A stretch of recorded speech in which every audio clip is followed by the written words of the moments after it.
Tiba-tiba ada seorang santri di Abu Yasaid Muhammad Al-Maliki, santri yang tidak bisa sebutkan namanya.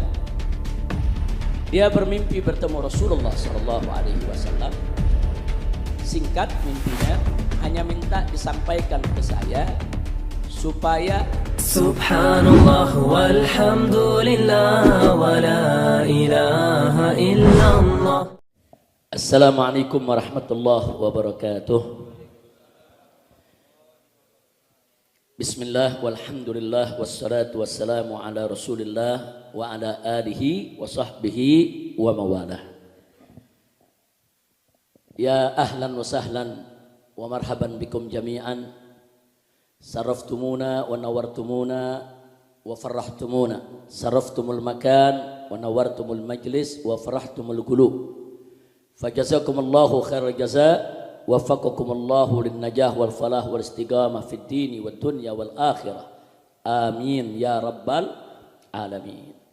Kepada para habaib, para kiai, para alim ulama, para tokoh dan semua jamaah rahimakumullah. Sebelum kita saling bertutur sapa, saya dengan para tamu semua, pertama-tama tentunya saya menyampaikan terima kasih atas kedatangan Anda, kehadiran Anda, kesudian Anda untuk bisa bersilaturahim ke tempat ini. Mudah-mudahan kehadiran antum semua menjadi penyebab turunnya rahmat dan barakah. Amin ya rabbal alamin. Kemudian supaya majelis ini bertambah berkah, bertambah banyak turunnya rahmat, ya ikhwan, saya mengambil cara sebagaimana saya menyambut tamu di Mekah. Jadi perlu diketahui dulu tamu banyak datang ke Mekah. Bisa sehari itu antara 100 sampai 200-an tiap hari ya ikhwan. Jadi tamu pada datang karena memang mereka banyak yang sedang melaksanakan ibadah umroh. Ini sedikit kita berbagi cerita. Nah biasanya saya terima tamu begitu saja, terima tamu, ngobrol, bincang, bertukar informasi sebulan, 2 bulan. Nah tiba-tiba ada seorang santri di Abu Yasaid Muhammad Al-Maliki, santri yang tidak perlu saya sebutkan namanya. Dia bermimpi bertemu Rasulullah SAW. Singkat mimpinya, hanya minta disampaikan ke saya supaya baca kitab yang berisikan hadis Nabi untuk tamu-tamunya. Itu aja pesannya ya ikhwan. Nah akhirnya itu disampaikan ke saya. Dia enggak menyampaikan langsung, menyampaikan ke mantu saya Habib Hanif Al-Attas. Waktu itu Habib Hanif sedang ada di Mekah. Habib Hanif sampaikan ke saya, Habib, Abah ini ada begini-begini. Saya anggap itu teguran buat saya, saudara.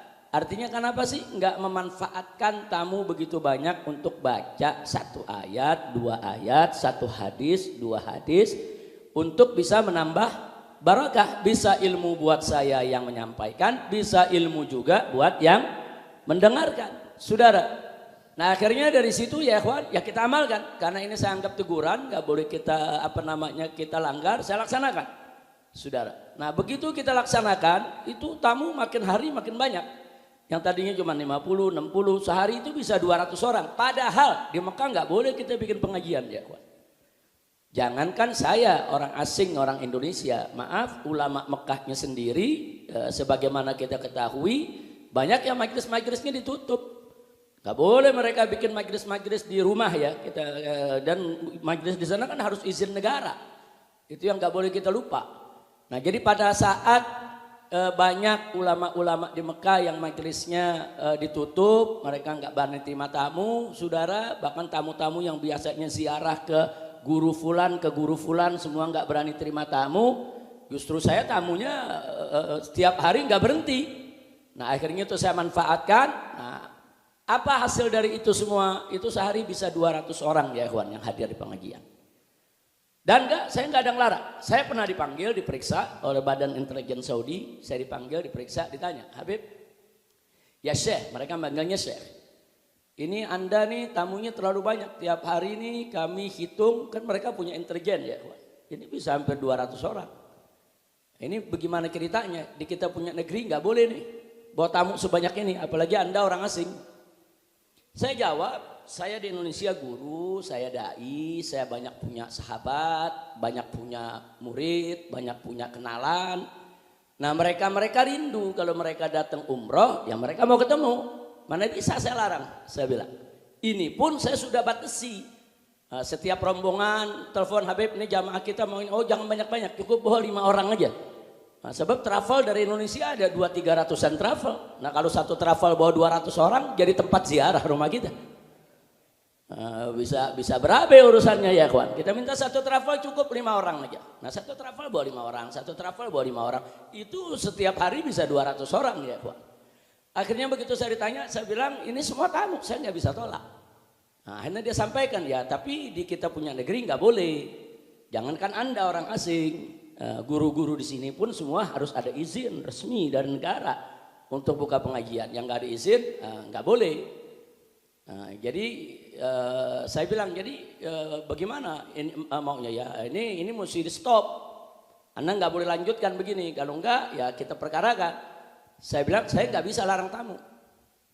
Nah, jadi kalau Anda nggak melarang saya untuk terima tamu seperti itu, caranya gampang. Bagaimana ya saya pulangkan saya ke Indonesia? Kan simple. Saya bilang bukan saya kan yang nggak mau pulang, kan Anda yang tahan saya nggak boleh pulang. Nah, selama Anda tahan saya nggak boleh pulang, saya bikin pengajian terus. Nah, akhirnya nggak dilarang, dia bilang ya sudahlah, tapi jangan ganggu tetangga, jangan ganggu ketertiban. Jangan sampai ada tetangga nanti yang ngelapor nih, diganggu oleh Anda. Ya alhamdulillah tetangga-tetangga saya di sekitar saya punya rumah itu hampir semua baik-baik ya kawan. Dan mereka suka sama pengajian, bahkan 1-2 ada yang ikut hadir juga. Nah jadi artinya ini semua fadlum minallah. Ini semua adalah karunia Allah. Tapi nggak terlepas dari mimpi yang saya ceritakan tadi ya kawan. Nah akhirnya saya tetap bisa buka pengajian sampai 3,5 tahun ya kawan. Sampai saya pulang ke Indonesia. Alhamdulillah. Nah belajar dari situ. Sebelum kita ngobrol, sebelum tamu-tamu memperkenalkan diri dengan rombongannya, sebelum Anda menyampaikan hajatnya, apa yang ingin disampaikan, mungkin ada informasi yang bagus buat saya maupun buat seluruh jamaah di sini, atau ada sesuatu yang ingin ditanyakan atau bagaimana ya kawan, silakan sampaikan aja ya kawan. Silakan nanti Anda bisa sampaikan.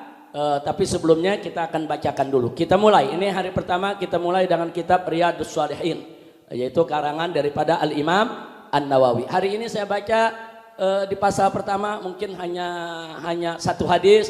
Besok ada tamu yang berikutnya, pasal yang berikutnya. Jadi nggak apa-apa. Jadi beda-beda tamu tuh ya kawan, beda-beda orang. Yang penting semuanya bisa dengar hadis Nabi kita Muhammad Sallallahu Alaihi Wasallam. Mudah-mudahan dengan kita mendengar ayat Al-Quranul Karim dan kita dengan mendengar hadis Nabi kita Muhammad Sallallahu Alaihi Wasallam, bukan sekedar kita mendapatkan pahala, tapi insya Allah dengan itu semua saudara bisa menyebabkan turunnya rahmat dan memberikan pencerahan di hati kita, di pikiran kita. Insya Allah bisa mendatangkan keberkahan. Amin ya rabbal alamin. Namun sebelum kita mulai saya mau tanya, man minkum qari? Apa ada di antara antum yang qari, yang bagus baca Quran? Nah, saya mau tanya dulu nih, siapa yang bagus bacaan Qurannya? Ada? Nah baik, saya minta baca Quran 1-2 ayat bil barakah. Ahlan wa sahlan, silakan.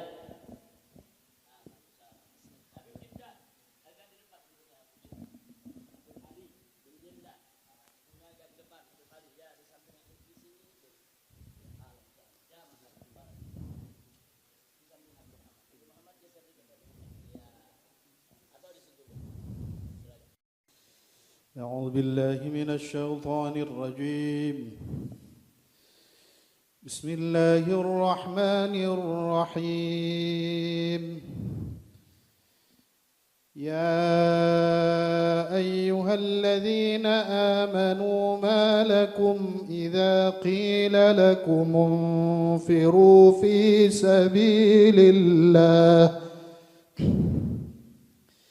ما لكم إذا قيل لكم انفروا في سبيل الله اثاقلتم إلى الأرض أرضيتم بالحياة الدنيا من الآخرة فما متاع الحياة الدنيا في الآخرة إلا قليل إلا تنفروا يعذبكم عذابا أليما ويستبدل قوما غيركم ولا تضروه شيئا والله على كل شيء قدير إلا تنصروه فقد نصره الله إذ أخرجه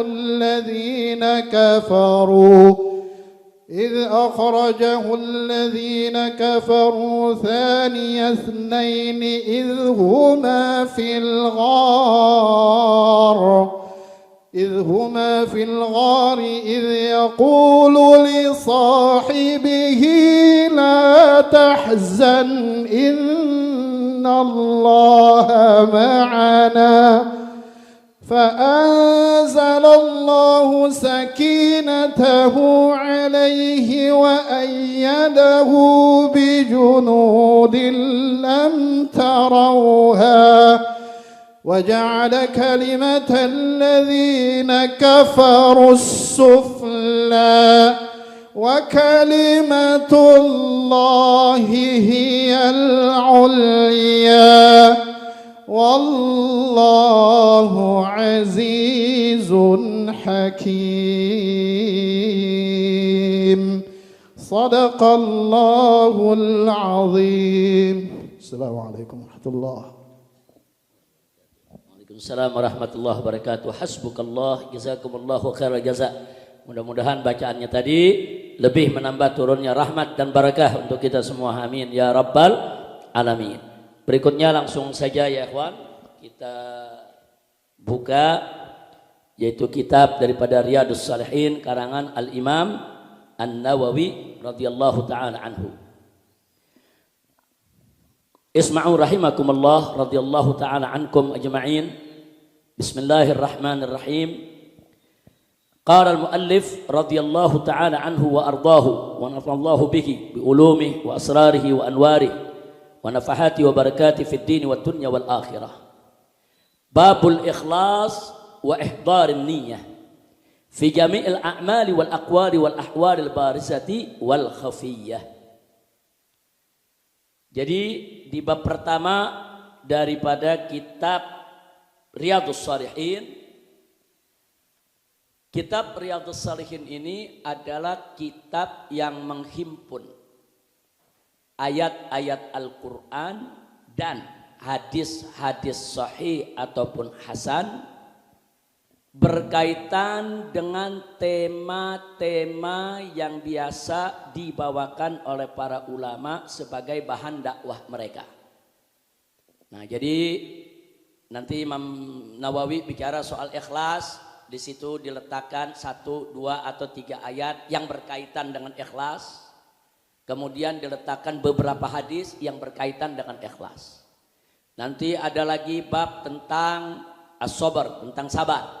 Nanti diletakkan lagi beberapa ayat tentang sabar dan beberapa hadis yang berkaitan dengan sabar. Nanti ada lagi tentang istiqamah, nanti ada lagi tentang takwa, nanti ada lagi, jadi semua tematik ya ikhwan. Dan kitab ini banyak digunakan oleh para dai di seluruh dunia, bukan hanya di Indonesia, seluruh dunia. Banyak berpegang kepada kitab ini sebagai bahan dakwah mereka. Modal kitab ini aja dakwah seumur hidup nggak selesai ya ikhwan. Nah, jadi bahasannya luar biasa dan kitab ini diakui baik dalam mazhab Syafi'i maupun mazhab yang lain. Ini memang salah satu kitab pegangan dakwah bagi ahlus sunnah wal jamaah. Nah, ini yang perlu kita sampaikan. Dan Imam Nawawi, beliau mufassir dan beliau juga muhaddis. Dan golnya dalam hadis itu sangat diperhitungkan ya ikhwan. Di samping juga beliau adalah seorang mujtahid fikih dalam mazhab Imam Syafi'i. Jadi beliau mujtahid dalam fikih Imam Syafi'i dan beliau juga seorang muhaddis yang sangat mumpuni ya ikhwan. Nah kemudian baik, mari kita lihat ya ikhwan, apa yang diuraikan beliau tentang ikhlas dan menghadirkan niat. Pertama beliau kutip beberapa firman Allah Subhanahu wa taala di dalam Al-Qur'anul Karim.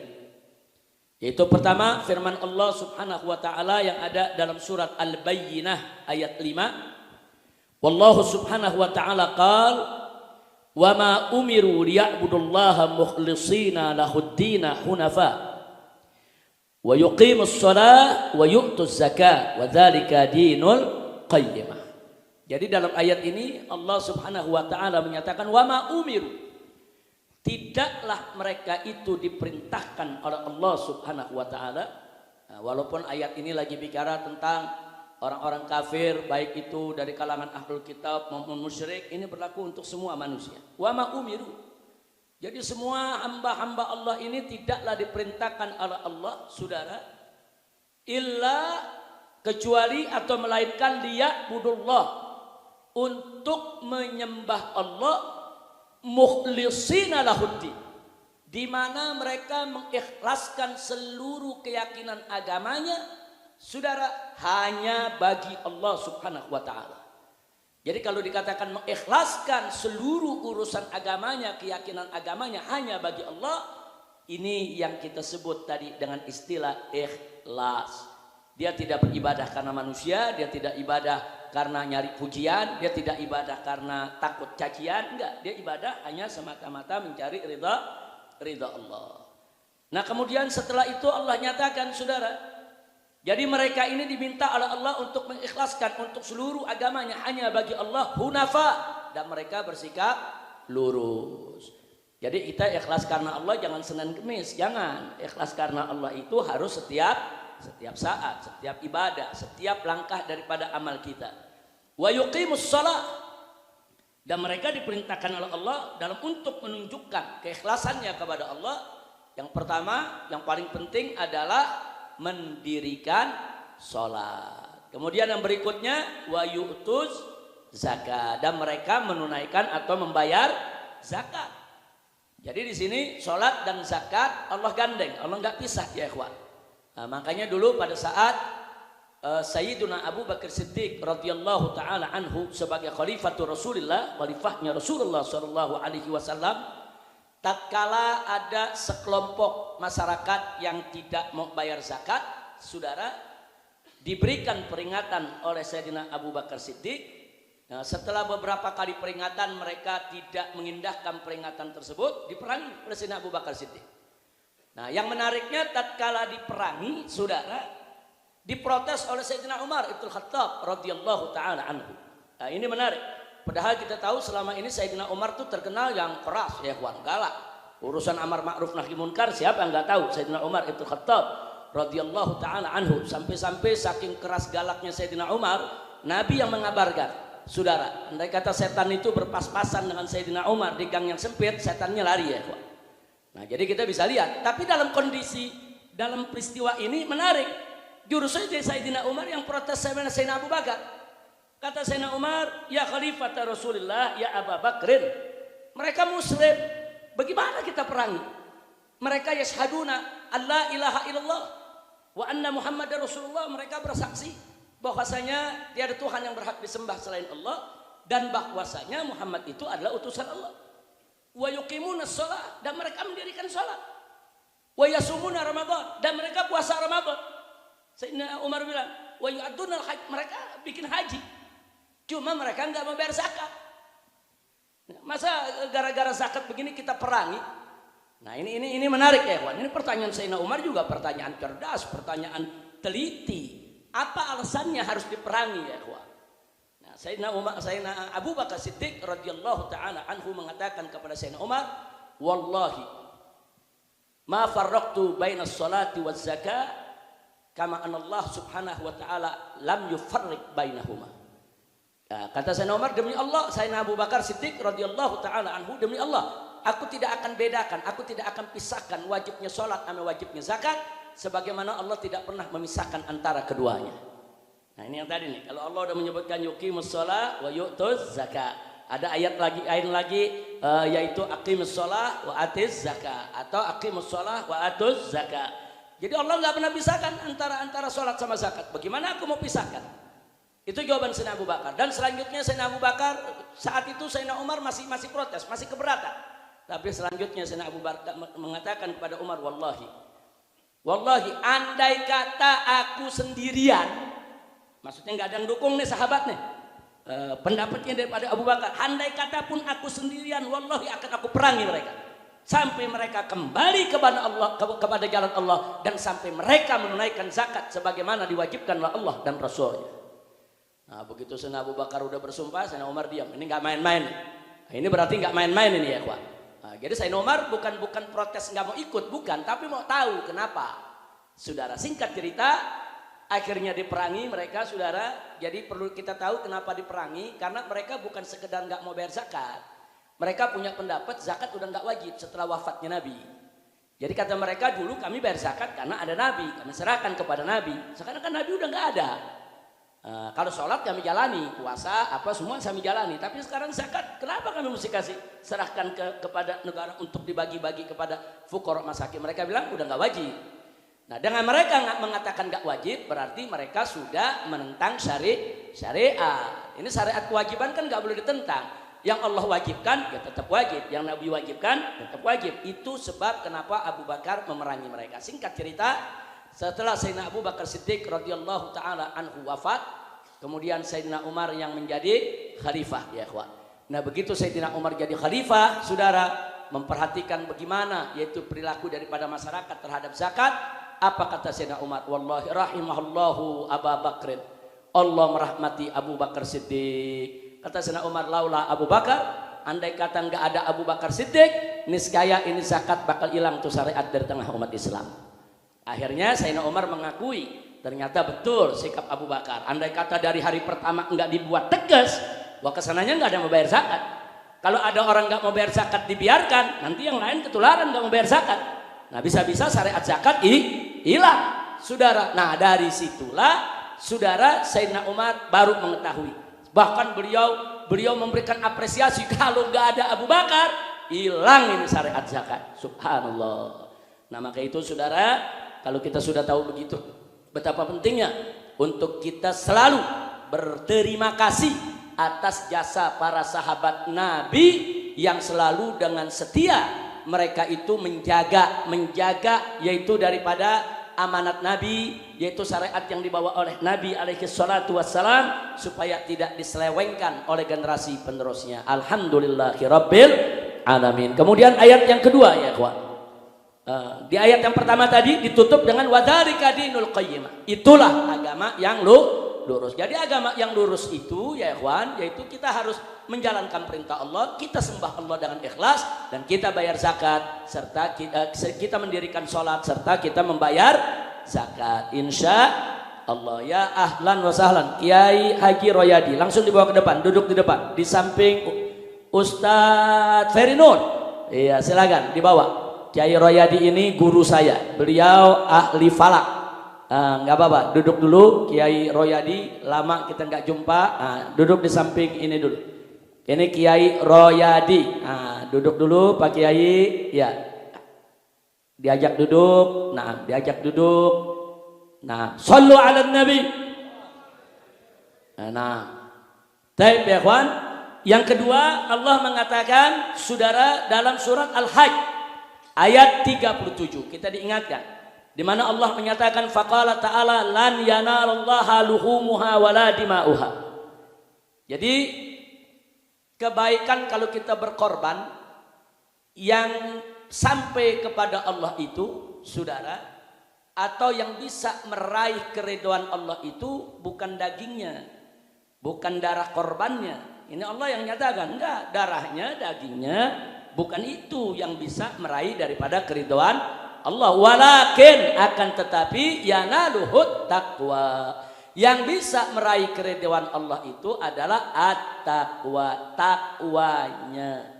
Nah, apa makna taqwa? Makna taqwa sebagaimana didefinisikan oleh para ulama adalah imtithalu awamirihi wajtinabu nawahihi ibtigha'a mardatillahi subhanahu wa ta'ala. Jadi makna takwa itu adalah menjalankan segala perintah Allah, meninggalkan segala larangannya semata-mata hanya untuk mendapatkan ridha Allah. Jadi kuncinya ya ikhlas lagi ya ikhwan. Nah jadi kita berkorban sebanyak apapun, kalau nggak ikhlas Allah nggak terima. Allah nggak lihat berapa jumlah hewan kurban yang kita korbankan. Kita mau korbankan 1000 sapi, 1.000.000 ekor kambing lagi ya ikhwan. Kalau nggak ikhlas Allah nggak terima. Allah bukan lihat banyaknya, yang Allah lihat adalah ikhlasnya. Yang kita korbankan hanya seekor kambing saja, itu kemampuan kita ya ikhwan. Tapi ikhlas, oh luar biasa. Itu yang paling berharga di sisi Allah Subhanahu wa ta'ala. Kemudian ayat yang terakhir, yang ketiga, saudara, di sini Allah Subhanahu wa ta'ala berfirman, faqala ta'ala qul in tukhfu ma fi sudurikum aw tubduhu ya'lamuhullah. Jadi di sini Allah menyatakan, katakanlah wahai Nabi, wahai Rasul, katakan kepada kau punya umat, in tukhfu ma fi sudurikum.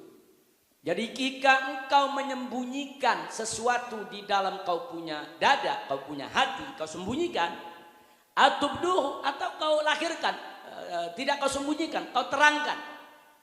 Maka di sini Allah menyatakan ya'lamullah, niscaya Allah pasti tahu. Baik yang kau ucapkan maupun yang kau sembunyikan dalam hatimu, Allah Maha tahu. Bagaimana Allah enggak tahu? Allah lanjutkan, wa ya'lamu ma fis samawati wa ma fil ardh. Allah Maha mengetahui apa-apa yang ada di langit maupun ada di bumi. Bahkan dilanjutkan, wallahu ala kulli syai'in qadir. Dan Allah atas segala sesuatu Maha berkuasa. Nah, apa kaitan ayat ini dengan masalah ikhlas yang sedang dibahas oleh Imam An-Nawawi radhiyallahu taala anhu? Artinya mulut kita boleh teriak, oh saya ikhlas. Mulut kita boleh berteriak 1.000.000 kali. Tapi Allah Maha tahu apa yang ada di hati kita, betul ikhlas apa enggak. Karena soal ikhlas enggak ikhlas itu soal hati ya ikhwan. Makanya Nabi pernah mengatakan at-taqwa hahuna. Kata Nabi, takwa itu adanya di sini. Takwa itu adanya di hati. Dan Allah pasti tahu apa yang ada di hati kita. Nah maka itu jangan bermain-main dengan soal keikhlasan ya ikhwan. Nah insya Allah hanya ini saja yang saya mau sampaikan. Berikutnya Imam Nawawi mulai memaparkan beberapa hadis, yaitu tentang ikhlas termasuk hadis Jibril. Tapi ini bagian tamu yang besok ya ikhwan. Nah, jadi tamu besok kita lanjutkan lagi. Nggak berasa tahu-tahu khatam ya ikhwan. Saya waktu di Mekah sampai 3 kitab khatam. Cuma nerima tamu aja gitu. Itu bukan pengajian rutin, bukan. Terima tamu aja, kenapa cepat khatamnya? Ya tiap hari dibaca. Terima tamu tiap hari, bacanya tiap hari, khatamnya juga banyak. Insya Allah antum ini bagian daripada menghatamkan kitab Riyadhus Shalihin. Amin ya rabbal alamin. Nah selanjutnya sebelum saya tutup ya kawan, paparan sebagai pembuka ini, saya hanya ingin mengingatkan yang pertama, kalau kita menyebut atau mendengar atau menulis atau membaca nama Nabi kita Sayyiduna Muhammad sallallahu alaihi wasallam, jangan lupa bersolawat. Karena dalam satu hadis Nabi sahih, Nabi mengatakan al-bakhil man dzukirtu indahu falam yusalli alayya. Al-bakhil, apa itu al-bakhil? Orang yang kikir, pelit. Siapa sih orang yang pelit? Nah, orang yang namaku disebut di sisinya. Disebut ini bisa karena kita dengar, bisa juga karena memang kita sendiri yang berucap, atau kita tulis namanya, atau kita baca namanya ya kawan. Jadi kalau kita mendengar atau membaca atau melihat tulisan nama Nabi alaihi salatu wasalam, saudara berselawat. Karena kata Nabi al-bakhil man dzukirtu indahu, orang yang paling pelit itu adalah ketika namaku disebutkan di sisinya falam yusalli alayya, dia enggak berselawat kepadaku. Nauzubillah min bendal. Ini stempel bakhil bukan dari ustadz, dari kiai. Stempel bakhilnya dari siapa? Dari Nabi alaihi salatu wassalam. Sallu ala nabi. Nah, jadi kalau ada nama Nabi disebut, aja selawat sallallahu alaihi, boleh. Sallallahu alaihi wa alihi, boleh. Sallallahu alaihi wa alihi wa sahbihi, boleh. Atau Allahumma salli wa sallim alaihi, boleh. Atau Allahumma salli wa sallim alaihi wa alihi, boleh. Allahumma salli wa sallim alaihi wa alihi wa ashabihi, boleh. Nah jadi jangan diributin soal bentuk selawatnya. Mau buat Nabi aja, buat Nabi dan keluarga, buat Nabi, keluarga dan sahabat silakan ya kawan. Tapi memang lebih lengkap, lebih bagus. Sallallahu alaihi wa alihi wasallam. Kita berselawat untuk Nabi dan keluarganya, juga untuk sahabatnya, saudara.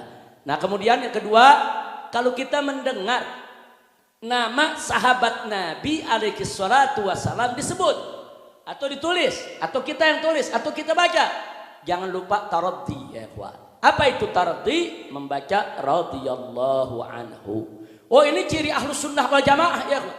Ahlus sunnah wal jamaah dari zaman ke zaman, dari dulu sampai sekarang, saudara, tidak akan pernah melupakan. Kalau nyebut, nulis, dengar nama sahabat, saudara, mereka radhiyallahu anhu. Ini ada dalilnya. Karena dalam Al-Quranul Karim ketika Allah menceritakan tentang Al-Muhajirin dan Ansor, saudara, ayat Muhajirin dan Ansor Allah tutup dengan kalimat apa? Radhiyallahu anhum wa radu'an.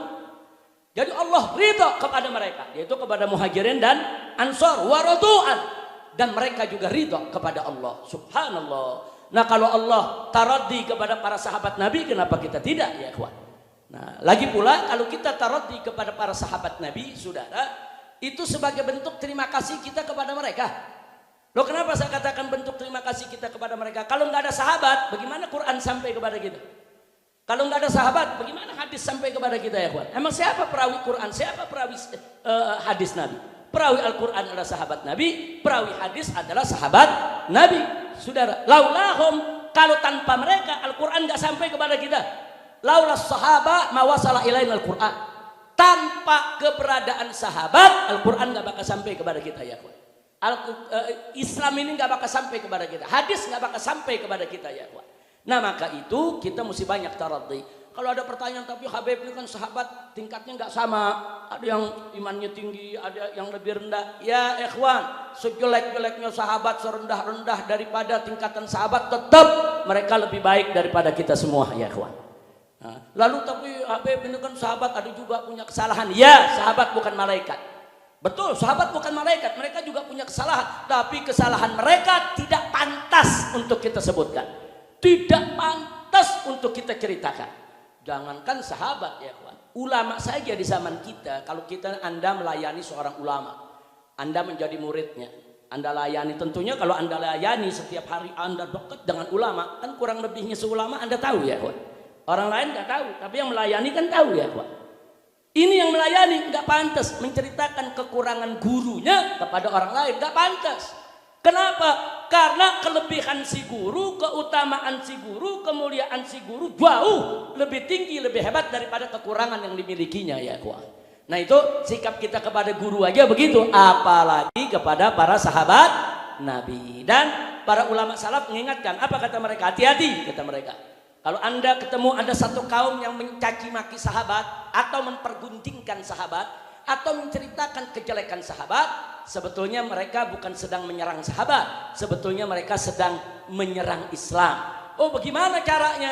Disebutkan oleh para ulama salaf kita, kalau mereka menyerang sahabat, berarti mereka menyerang syuhudul Quran, berarti mereka menyerang syuhudul hadis. Kalau mereka menyerang sahabat, berarti mereka sedang apa? Tajrihus sahabat, berarti mereka sedang menanamkan keraguan terhadap sahabat. Kalau sahabat diragukan, berarti Al-Quran diragukan juga dong sampai kepada kita. Kalau sahabat diragukan, berarti semua hadis yang sampai kepada kita diragukan juga dong. Loh, kenapa? Perawinya meragukan. Kalau perawinya meragukan, yang dirawikan juga meragukan. Kalau sahabat diragukan, berarti Al-Quran diragukan. Kalau sahabat diragukan, hadis diragukan. Maka itu para ulama salaf mengatakan, kalau kau mendengar ada orang mempergunjingkan sahabat, mereka sedang apa? Mereka itu sedang membuat cacat saksi-saksi kita akan kebenaran Al-Quran dan hadis. Masya Allah. Makanya para ulama ahlus sunnah tutup pintu. Pokoknya sahabat udah nggak boleh ada. Itu yang namanya ilmu jarah wa ta'dil nggak berlaku buat sahabat Nabi, ya kawan. Al jarah wa ta'dil itu untuk tabiin, tabiin untuk sampai ke bawah. Jarah wa ta'dil itu maksudnya para ulama ahli hadis menceritakan, ini satu perawi bagaimana dulu hidupnya. Oh, dia soleh, oh dia zuhud, oh tapi dia hafalannya kurang, oh tapi dia begini. Itu namanya jarah wa ta'dil.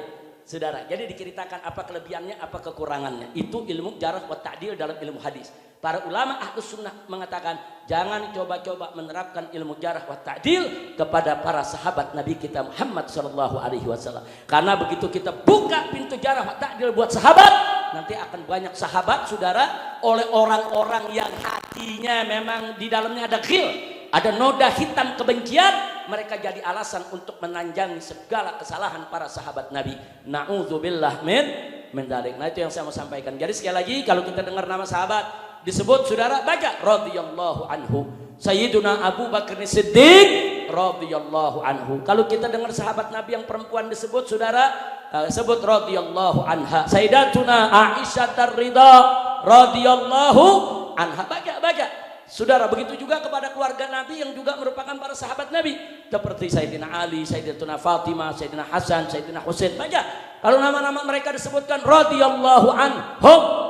Nah, inilah ciri daripada Ahlus Sunnah wal Jamaah, termasuk setiap hari Jumat. Khatib biasanya ini saya cerita Ahlus Sunnah nih udah menjadi tradisi. Kalau khutbah Jumat yang kedua sebelum habis biasanya mereka sebut apa? Wardallahumma anil khulafa'ir rasyidin sadatina Abi Bakrin wa Umar wa Utsmana wa Ali radhiyallahu anhum. Jawab ya ikhwan. Walaupun kita lagi sholat Jumat, nama Nabi disebut, jawab sallallahu alaihi wasallam. Nama sahabat disebut radhiyallahu anhu. Nah, mudah-mudahan dengan demikian saudara itu menjadi penyebab terbukanya hati kita, tercerahnya pikiran kita, dan selamatnya akidah kita insya Allah. Nah, itu saja yang bisa saya sampaikan. Terima kasih, jazakumullahu khairan jazak.